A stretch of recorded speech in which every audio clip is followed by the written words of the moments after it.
Welcome back to History Otherwise, where we explore the paths not taken in history. Today, we're standing at perhaps the most famous crossroads in the last 200 years. We really are. The date is June 18th, 1815. The place, Yeah. a rain-sodden ridge in Belgium called Mont-Saint-Jean, though I think you and I probably know it better as Waterloo. It's the ultimate hinge of fate. Mm-hmm. In our timeline, this is the day Napoleon Bonaparte's dreams are, well, they're finally crushed. Decades of war come to an end. But today, we're looking at the other side of that coin. We are. And we've got a fascinating stack of sources here. Narratives, military fact sheets, political analysis that paint a picture of a world where that battle went the other way. And before we dive in, I really want to set the stage because the sources make it so clear this isn't just about who wins a fight in a mud puddle. This changes, well, everything. It absolutely does. So to keep us organized, we're going to structure this deep dive into three distinct parts. Okay. First, we have to look at the military decision itself, the very plausible calculation that changes the outcome on the battlefield. Right. Second, we'll examine the immediate, and I mean catastrophic, consequences for Great Britain. And finally, we'll explore the long-term impact, the new global order that emerges from a Napoleonic victory. I love that structure. And just to be clear, for everyone listening, we're not talking about fantasy here. No dragons, no magic. No, not at all. This is all about the fog of war and how one decision, one tiny change could have rewritten the entire modern world. So take us back to 1815. It's raining. Everyone is exhausted. Yeah. What's the vibe? It's miserable. Utterly miserable. You have two massive armies, the French and the Anglo-Allied force under the Duke of Wellington, just bludgeoning each other for hours. And the mud. The ground is thick with mud. The air is full of smoke. And in the history books, we know Wellington is just holding on by his fingernails, waiting for one specific thing to save him. Right. He's waiting for the Prussians. I remember that quote, "Give me night or give me Blucher." Exactly. But in our history otherwise, that help, Yeah. it never arrives. Yeah. And it all comes down to one man, a marshal named Grouchy. Okay, I've heard the name, but remind me, who is Grouchy in the grand scheme of things? He's one of Napoleon's marshals. And on the day of the battle, he's miles away at a place called Wavre. Right. In the real timeline, he gets a bit confused. He wastes time skirmishing with a Prussian rear guard, and he lets the main Prussian force slip away to join Wellington. Which is the nail in Napoleon's coffin. But here, Grouchy makes a different calculation. He realizes his goal isn't just to annoy a few Prussians. His goal is to pin the entire Prussian army. He engages Field Marshal Blucher's main columns, locking them into this brutal battle of attrition. So he's not trying to win, he's just trying to hold them there. He's acting like an anchor. Yeah. Exactly. Which means when Napoleon looks through his spyglass at Waterloo later that afternoon, He sees empty fields. he sees no blue-coated tide on the horizon. Wellington is alone. His line is battered, his center is wavering, and he has absolutely no support coming. That is a terrifying thought if you're a British soldier on that ridge. And this is the moment Napoleon decides to go for the throat, isn't it? Yes. The moment of decision. Napoleon sends in the Imperial Guard. Okay, I can picture this. The old guard. The guys with the massive bearskin hats who, never retreat. Well, actually, the sources point out a common misconception here. It wasn't the old guard grenadiers, the really famous ones. It was the middle guard. The middle guard. Still elite, still veterans of a dozen campaigns, but a distinct unit. In real history, they march up the hill, they get hammered by British volleys, and they break. It's the only time they ever broke, right? The only time. And the famous cry goes up, "La garde recule!" The guard retreats. But not in this timeline. No. In this timeline, Wellington has no fresh reserves to plug the gaps because he's been stretched so thin. The British 52nd Light Infantry, which historically flank the French, well, they're pinned down elsewhere. So the French column hits the British line, that famous thin red line. And just punches through. It smashes right through. So instead of the guard retreats, what do they hear? I'm guessing it's not good. They hear, "Sauve qui peut." Save yourselves. Wow, that is the breaking point. That is the end of the army. The cohesion that defined Wellington's force. It just shatters. It's not an orderly withdrawal, it's a rout.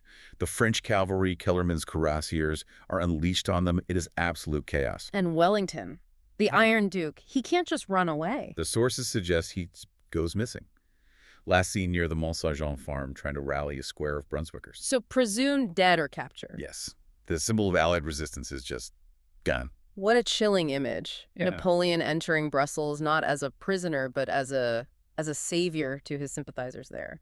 But let's move to part 2, because the battle is just the start. How does this news land in London? It hits like a physical blow. Yeah. You have to remember, the British government under Lord Liverpool had bet everything on this coalition. They funded it, they committed their only real land army to it. And suddenly, a boat arrives, and the news is, the army is gone, Wellington is gone. I can just imagine the silence in Parliament. Britain is. I mean, they're effectively defenseless on land. They still have the Royal Navy, of course. Napoleon can't invade tomorrow. But Britain stands completely alone against a united continent, and the government has zero leverage. This leads to what historians in this timeline call the Treaty of Brussels. Which sounds polite, but reading the notes here, this doesn't look like a treaty. It looks like a robbery. It's a dictated peace, a complete humiliation. First, Britain has to recognize the Bonaparte dynasty as legitimate. That's a huge psychological blow. Of course. But the real pain is economic. Napoleon institutes a continental charter of commerce. Is that like the blockade he tried before? The continental system? With a continental system perfected. Right. Because he won, he has total control. British goods are banned from Lisbon all the way to St. Petersburg. The entire European market is slammed shut. That would kill the British economy. Utterly. And then come the colonial retrocessions. Britain has to give back key strategic assets. The Cape of Good Hope, Martinique, Guadeloupe, Malta has to be demilitarized. So he's stripping the empire of its fueling stations, its key points. And finally, reparations. Britain has to pay for the war. You're kidding. Talk about kicking someone when they're down. So let's trace this domino effect. You have a broke government, a humiliated nation, and a total economic blockade. That sounds like a recipe for disaster at home. It's catastrophic. In real history, post-war Britain saw huge unrest. We had things like the Waterloo massacre, where cavalry charged protesters. But in this timeline, with the economy in free fall and the government having lost all legitimacy, it's much, much worse. The sources call it the Manchester Rising. Yes. And just notice the language difference there. Massacre implies a one-sided slaughter of protesters. Rising implies a battle. So this isn't just people holding signs. No. This is starving veterans men who survived the Peninsular War, who have come home to find the cotton mills silent because there's no one to sell to. Ships are literally rotting in Liverpool. And these men are trained. They're armed. And they are desperate. They clash with authorities in a full-blown insurrection. That's grim. British soldiers firing on British veterans in the streets of Manchester. It breaks the government. The Liverpool administration just collapses. The choice becomes, as one source puts it, reform or civil war. And out of this chaos, a very different kind of Britain emerges. This brings us to part 3, the new global order.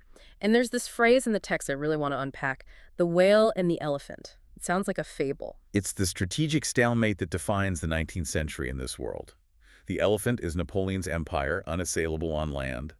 The whale is Britain, completely dominant at sea. So neither one can land a killing blow on the other. Exactly. It's an Imperial Cold War. And this pressure cooker environment, it turns Britain into what our sources call the garrison state. Garrison state, that sounds pretty dystopian. It is. The Industrial Revolution still happens, but it's hijacked. It's co-opted by the military. How so? Because in our timeline, the Victorian era was all about, railways, commerce, the Crystal Palace. Forget the Crystal Palace. In this world, the Stevensons and Brunels, they aren't building railways for commuters to go to the seaside. They're building ironclads and coastal fortifications. So the great engineers become great weapon makers. Precisely. And think about the scientists. Take Charles Babbage. Right, the father of the computer, the brilliant eccentric with his difference engine. In this timeline, the government grabs him. His engines are funded by the military for code breaking and for calculating artillery trajectories. Then Michael Faraday, the electricity guy. His work is classified almost immediately. It's used for military telegraphy to coordinate coastal defenses.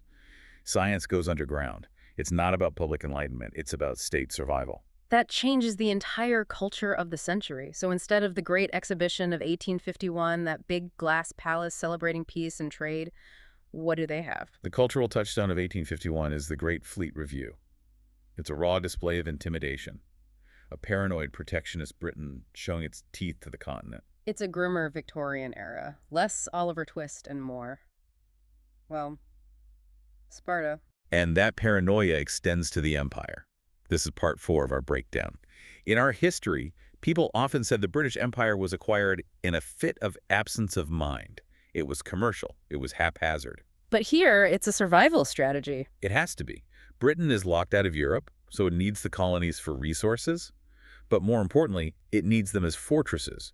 Take Canada, for example. I noticed that. The text says Canada doesn't become a polite dominion like we know it. No chance. It becomes a military administration. Think about the geography. Mm-hmm. Right next door is Quebec, French-speaking, potentially loyal to Napoleon. And south of the border, you have the United States, who were not exactly friends with Britain at the time. And historically friendly to France. Yeah. So Canada isn't just a place to get fur and timber. It's the front line. It becomes a giant garrison. And what about India, the Eastern anchor? The East India Company is militarized much, much earlier. It's not just about trade anymore. It's about stopping French ambitions in the Middle East.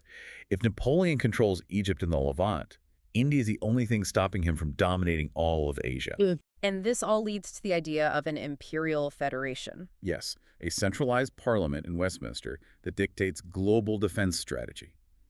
It's not a loose commonwealth of friends. It's a unified command structure. A commonwealth forged in fear, as one of our sources puts it. So you have this incredibly tense standoff, the whale circling the elephant. But, I mean, nothing lasts forever. Even the Bonapartes have to die eventually. And that's where the system finally cracks. Napoleon dies, his son rules for a while, but by the turn of the 20th century, the rot sets in. The Napoleonic system in Europe starts decaying from the inside. And this triggers what the sources call the Wars of Succession. This is their alternate version of World War I. But it looks completely different. Instead of starting in Sarajevo with a frantic assassination, it kicks off with a rebellion in Morocco. And because the alliances are so different, the war itself is different. Completely. Britain's Imperial Federation sees its chance. The French Empire is fracturing, so the whale strikes. But because Britain is a maritime power, and France is a land power, and crucially, there is no unified Germany to create a central front. There are no trenches. No Western Front. Yeah. No meat grinder. It's a global naval war. Britain strangles the French economy with a blockade. It's brutal, it causes famine, but it's not the industrial slaughter of the Somme. And Britain wins. They do. The Bonapartes fall. But Britain doesn't have the land army to occupy Europe, so they don't impose a Treaty of Versailles. Europe just fractures into a loose European confederation. So let's fast forward to today. If we walk down the street in this timeline's 2025, what does the world look like? Well, for one, you'd hear French spoken in almost every European capital. The Code Napoleon is the legal basis for the entire continent. Europe is a loose federation headquartered in Strasbourg. And Britain? Britain is like a giant industrial Venice. Rich, extremely insular, looking only to the oceans. Culturally, it feels closer to Sydney or Halifax than to Paris. It is deeply, deeply skeptical of Europe. Some things never change, I guess. Perhaps not. But here's the really provocative part, the insight that just stops you in your tracks. In this timeline, because of this different path, there is no World War I as we know it. And if there's no World War I? There is no unsettled score for Germany. No unified Germany means no rise of the Third Reich, no Hitler, no Holocaust, no atomic bombs used in anger on cities. Oh, whoa, that hits Yeah. hard. You take away the victory at Waterloo and you erase the darkest chapters of the 20th century. It forces us to ask a very, very uncomfortable question. Was the world we actually got, the world of Wellington's victory, better? That is the ultimate trade-off, isn't it? On one hand, our timeline gave us parliamentary democracy, the abolition of the slave trade, liberal values. Exactly, but the price tag for that was the horror of 1914 and the horror of 1939, the industrial slaughter of millions. Whereas the world of Napoleon, It was authoritarian, illiberal, a world of censorship and secret police, a garrison state in Britain, and a military dictatorship in Europe. But it avoided those specific apocalyptic catastrophes. it's not a simple good versus evil swap. It's a completely different set of problems. A safer world, maybe, but a much less free one. History is not a morality play. It's a chaotic story. Yeah. A bit of rain, a wrong turn by a marshal. Yeah. And the 20th century looks completely different. We can't say which world is better, only that the difference is profound. That is a lot to process. The idea that the freedom we enjoy might be inextricably linked to the conflicts we suffered. It really makes you look at a history book differently. It does. It reminds you that what happened wasn't inevitable. It was just one path among many. Well, that is certainly something for you to chew on as you go about your day. A world where London is a fortress, Europe speaks French, and the trenches of the Somme are just empty fields. Thank you for joining us on this journey into the history otherwise. It's been a pleasure. We'll see you next time on The Deep Dive.